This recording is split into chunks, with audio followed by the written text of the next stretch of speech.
Hola, bienvenidos a este nuevo bloque que es el bloque de trayectorias estatales. Como pueden observar, este es el segundo bloque o el segundo módulo del curso. Y bueno, este módulo tiene como principal objetivo darles una visión, un panorama general a cómo fueron los desarrollos, o el surgimiento, consolidación de los estados nacionales en América del Norte, ¿no? Esto es importante porque precisamente estas trayectorias históricas que vamos a observar en este módulo van a darle a la región su característica principal, ¿no? En ese sentido, en esta primer parte del módulo de trayectorias estatales, en lo que hay que poner mucha atención es, primero, en estos complejos estados-sociedad que surgen precisamente con la llegada de las potencias europeas, las potencias coloniales América del Norte, y una vez que tengamos eso, pues observar cómo fue el proceso de independencia y el surgimiento de los estados ya independientes en Norteamérica, ¿no? En ese sentido, pues vamos a ver y a observar características completamente disímiles en cada uno, ¿no? Por ejemplo, en el caso de México vamos a observar que el Imperio Español llega a una región ya con una estructura política muy jerarquizada, con un imperio enorme, muy grande, ya con clases muy bien definidas, en el cual lo que hace el gobierno español, el imperio español, los conquistadores al llegar, es no solamente exportar las instituciones políticas y económicas de la metrópoli, ¿no? Sino también crear un tipo de corporativismo precisamente para poder mantener las relaciones sociales y políticas lo más estables posibles, ¿no? Este corporativismo se va a efectuar por medio de los encomenderos, de los conquistadores, y también por medio del reconocimiento de los caciques, ¿no? Que van a ser los jefes reconocidos por el Imperio Español, los jefes de los pueblos originarios que precisamente se van a encargar de mantener a raya o en orden a sus respectivos grupos, ¿no? En el caso de Estados Unidos esto va a ser completamente diferente, ¿no? Cuando llegan los británicos a la costa este, pues van a ver que hay grupos dispersos, no hay asentamientos tan densamente poblados como en el caso de Mesoamérica, son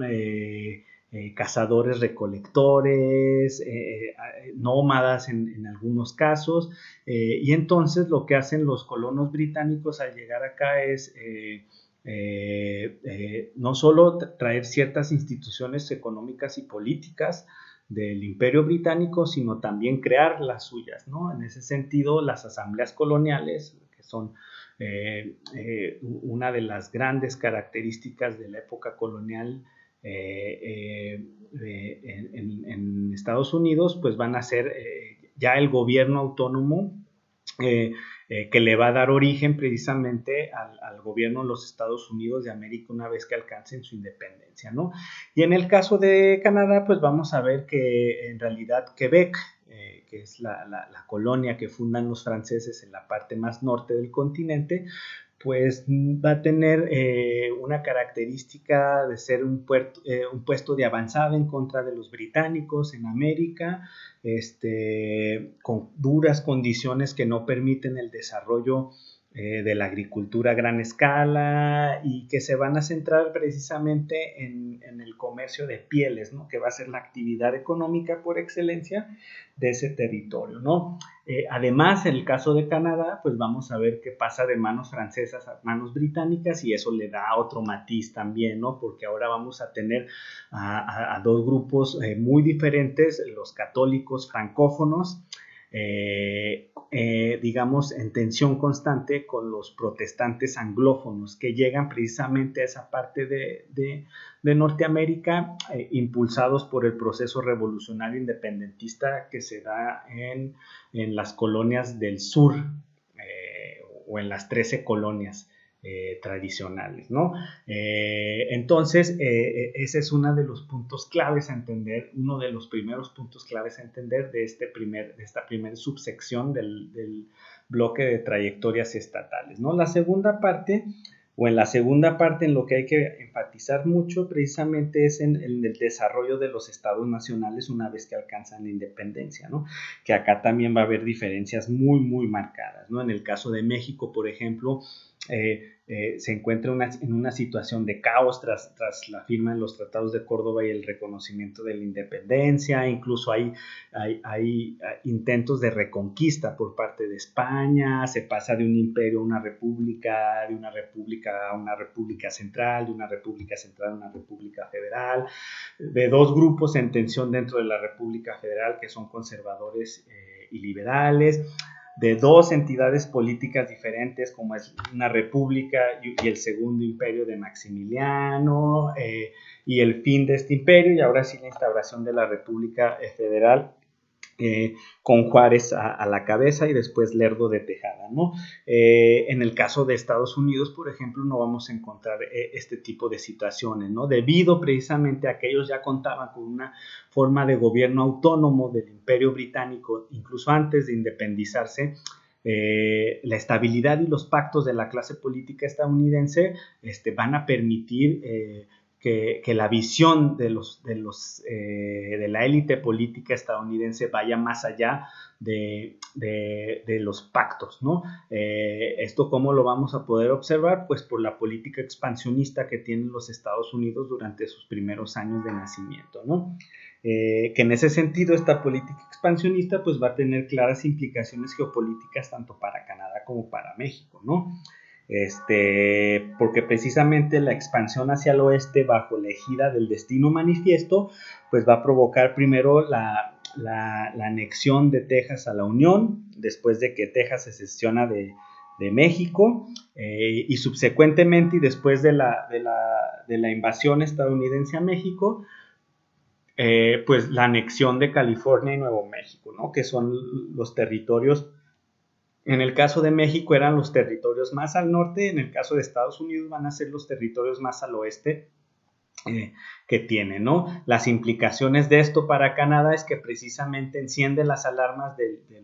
grupo político ya autóctono en Canadá, y provoca también entonces digamos,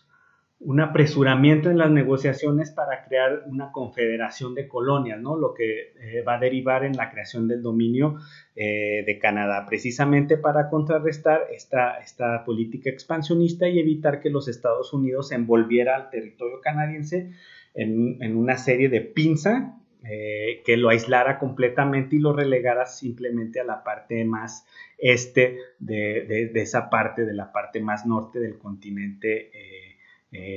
americano, ¿no? Entonces, en el caso de esa primera etapa de los estados nacionales, pues vamos a ver que esto pues va a tener sin lugar a dudas repercusiones, porque le permite entonces a Estados Unidos centrarse en su desarrollo económico y en su